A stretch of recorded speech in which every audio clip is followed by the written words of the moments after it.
Hello hello friends, chapter number first के exercise हम solve कर रहे थे।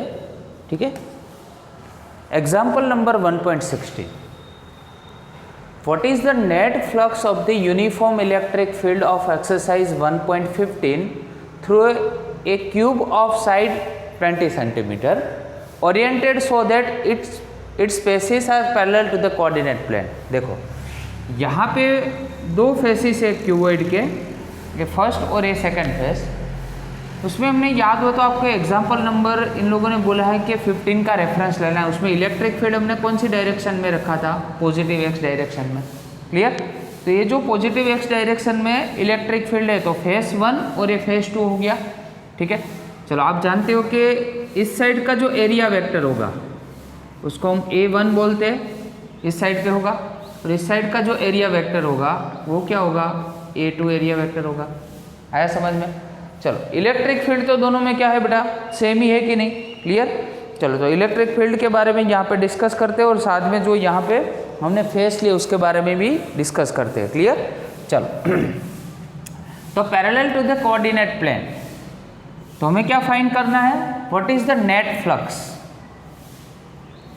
तो फ्लक्स थ्रू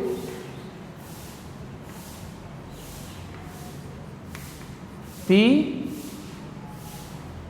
फेस 1। ठीक है, क्या फॉर्मूला था? φ1 is equal to minus E।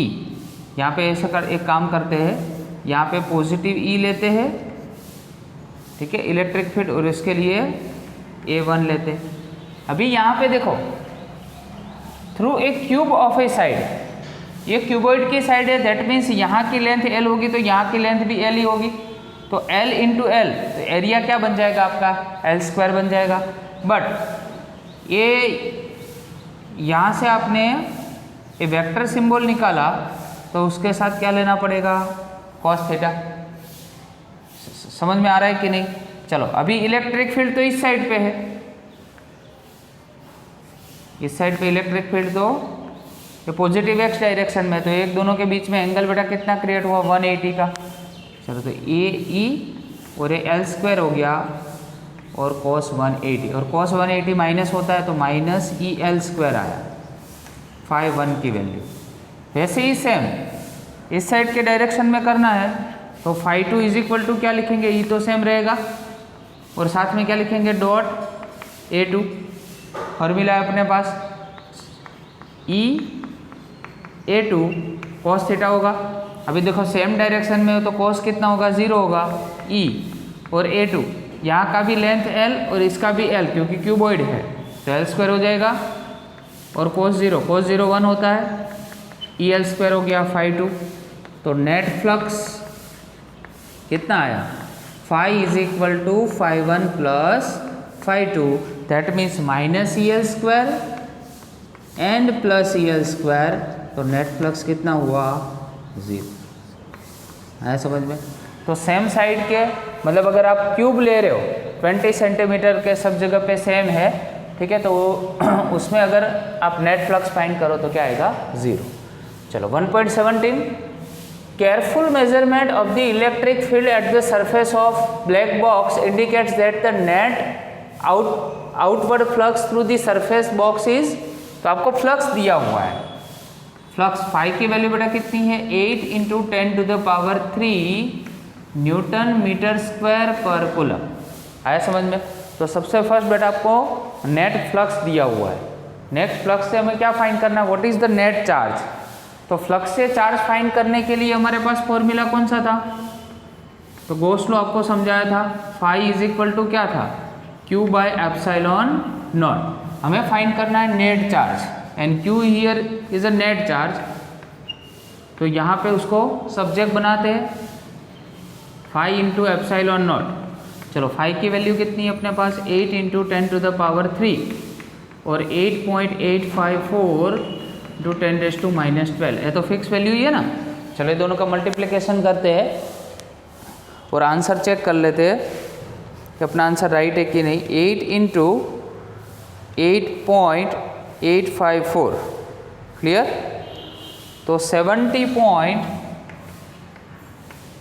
832 into 10⁻⁻9 आ रहा है। आया समझ में? चलो अभी आंसर उसमें बेटा चेक करते हैं। तो अपना 17 नंबर का जो एग्जाम्पल है उसमें 7.08 दिया है, तो सही है। चलो उसमें लिख सकते हैं Q इज इक्वल टू 7.08 और एक पावर इसमें इंक्रीज हो जाएगा, दैट मीन्स -8 कूलम। आया समझ में? तो उसमें जो फर्स्ट एग्जाम्पल था, मतलब फर्स्ट पार्ट था, वो क्लियर हो गया। अभी बी पार्ट लेते हैं। If the net outward flux through the surface of the box were 0, could you conclude that there was no charge inside the box? Why and why not? Net outward flux through the surface of the box were 0. देखो phi dash is equal to, अभी देखो यहाँ पे Q dash लेते हैं। अभी net outward flux कब 0 होगा? If the net outward flux through the surface of the box, ये जो पूरा बॉक्स है, clear, surface of the black box, मान लो कि ये कोई बॉक्स है,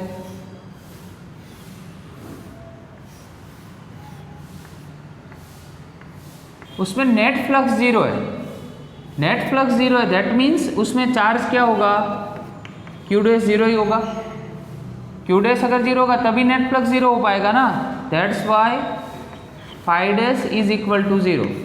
पर इसमें क्वेश्चन ये पूछा है कि the net flux, could you conclude that there was no charge? तो आप, इसका मतलब ये है कि Q dash is equal to 0 लिखा है, तो उसका मीनिंग ये है कि इसमें कोई चार्ज ही नहीं है, तो नो। आंसर क्या आएगा? No.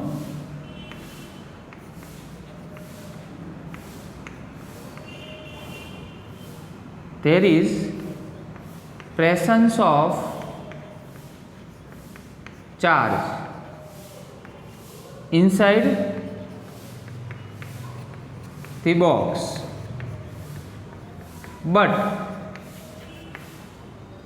it is in the form of unlike charges. इसका मीनिंग क्या हुआ?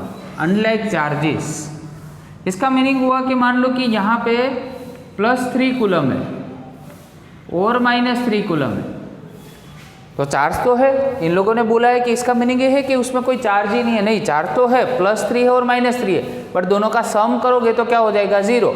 अगर चार्ज 0 है तो फ्लक्स भी क्या होगा? 0 ही होगा। तो no, there is a presence of charges inside the box, but it is in the form of unlike charges, equal and unlike charges। तो unlike charges मतलब +3 और -3 होगा, तो भी ये क्या हो जाएगा? अल्टीमेट तो 0 हो जाएगा। समझ में आ रहा है? क्लियर? तो उसमें चार्ज तो प्रेजेंट होता ही है, ऐसा नहीं है। फिर से एक बार आपको समझाता हूँ। कोई एक बॉक्स है, ठीक है, वो बॉक्स में total net amount of flux 0 है। इसका मीनिंग ऐसा नहीं है कि उसमें चार्ज ही नहीं है, इसमें चार्ज होता है, बट कौन सा चार्ज होता है? जितने पॉजिटिव चार्ज होते हैं उतने ही नेगेटिव चार्ज होते हैं। है ना समझ में? क्योंकि net amount of total charge will become 0, that's why we can say that the total flux which is coordinate through this box is always be 0। A point charge +10 microcoulomb is a distance 5 centimetre directly above the centre of the square. देखो ये centre of the square है, वहाँ से 5 centimetre above पे है point charge है। कितना है? 10 microcoulomb plus 10 microcoulomb. Clear? As shown in figure, what is the magnitude of electric flux through the square? Hint, think of the square as one of the face of cube with edge of 10 centimetre. Clear? तो मतलब ये जो square है उसका आपको एक जो face दिया है वो एक क्यूबॉइड का ही फेस है। तो क्यूबॉइड में टोटल कितने फेस होते हैं? एक तो एक फेस की बात की है, और क्यूबॉइड में टोटल कितने फेस होते हैं? 6 फेसेस होते हैं ना। तो यहाँ पे हमें जो फाइंड करना है, क्या फाइंड करना है? What is the magnitude of electric flux. तो यहाँ पे लिख देते हैं electric flux phi is equal to, formula क्या है? Q/ε0। बट हमें एक सिंगल फेस का फाइंड करना है, दैट मीन्स हमें डिवाइड बाय क्या करना पड़ेगा? 1/6। एक ही फेस का फाइंड करना है ना। चलो 1/6 तो हो गया यहाँ पे, Q की वैल्यू आपके पास है, Q मतलब यहाँ पे चार्ज अपने पास कितना है, तो 10 माइक्रोकूलम, दैट्स मीन 10 इंटू 10⁻⁻⁶ हो गया, डिवाइड बाय 8.854 इंटू 10⁻⁻12। चलो ये दोनों का यहाँ से डिवाइडेशन करो, तो 1 डिवाइड बाय, देखो इसको तो इसके साथ ही ले लेते हैं, 10⁻⁻5 हो गया, तो ऊपर लिख देते हैं 10⁻⁻5। क्लियर। चलो 1 डिवाइड बाय 8.854 डिवाइड 6,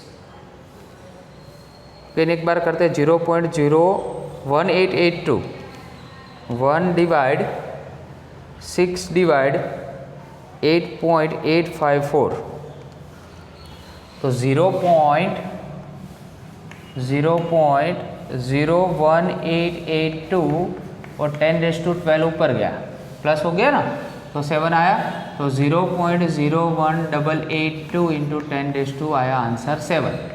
तो 1 मतलब 1 पॉइंट, इसको इस साइड पे लो तो 1.9 लिख सकते हैं, और 2 पॉइंट इस साइड पे आया तो इसमें माइनस होगा, मतलब 10⁻5, और ये फ्लक्स है इसलिए न्यूटन पर कूलम मीटर स्क्वायर। क्या होगा, न्यूटन पर कूलम मीटर स्क्वायर। आया समझ में? क्लियर। इसको और थोड़ा क्लियर करते हैं तो सही से दिखे, फिर एक बार इसको रिवाइज करते हैं। आपको जो यहाँ पे बेटा स्क्वायर दिया है, ठीक है, उसका जो एक फेस दिया, क्यूबॉइड का ही एक फेस दिया है, तो क्यूबॉइड में तो टोटल कितने फेसेस होते हैं, फर्स्ट एग्जांपल में अपने यहाँ पे देखा है टोटल 6 फेसेस होते हैं, और हमें तो एक फेस का फाइंड करना है। दैट मीन्स हमें जो भी Q/ε0 जो फॉर्मूला उसको किससे 1/6 से डिवाइड करना पड़ेगा, तो 1/6 से डिवाइड किया, और ये वैल्यूज तो सारी यहाँ पे दी हुई है, तो सीधा कैलकुलेशन किया तो आपका आंसर आया, ठीक है, 1.9 इंटू 10⁻5। ओके, चलो 1.19 में क्या दिया हुआ है, पॉइंट चार्ज आपको दिया है, मतलब Q की वैल्यू दी हुई है 2 माइक्रोकूलम, तो 2 इंटू 10⁻⁻6 कूलम हो गया। Is at centre of cubic Gaussian surface 9 centimetre edge, what is the net electric flux, उसमें भी यही फाइंड करना है, नेट इलेक्ट्रिक फ्लक्स। फॉर्मूला क्या है, Q डिवाइड बाय ε0, ठीक है। Q की वैल्यू है आपके पास 2 इंटू 10⁻⁻6, और ε0 की वैल्यू है 8.854 इंटू 10⁻⁻12। चलो करो दोनों का डिवाइडेशन। क्लियर। तो 2 डिवाइड बाय 8.854, तो 0.2258 इंटू 10⁻² कितना होगा, 6 होगा। क्लियर। तो 2.258 लिख सकते हैं, इंटू 10⁻² कितना होगा, 5 न्यूटन पर coulomb into metre square. Clear. ये फ्लक्स का वैल्यू आया, आपका लास्ट आंसर है। समझ में आ रहा है। तो मोस्ट इम्पोर्टेंट आज का जो फॉर्मूला बेटा बन रहा है वो कौन सा है formula, according to Gauss law formula है ना। कौन सा फॉर्मूला मोस्ट इम्पोर्टेंट है आज का? आज का सबसे मोस्ट इम्पोर्टेंट फॉर्मूला है phi is equal to Q/ε0। देखो एक सम में आया, ये सेकंड सम में भी यहाँ पे आया, और आगे के जो सम किए उसमें भी Q/ε0 का ही हमने यूज़ किया है। क्लियर आ रहा है समझ में? Okay, thank you very much.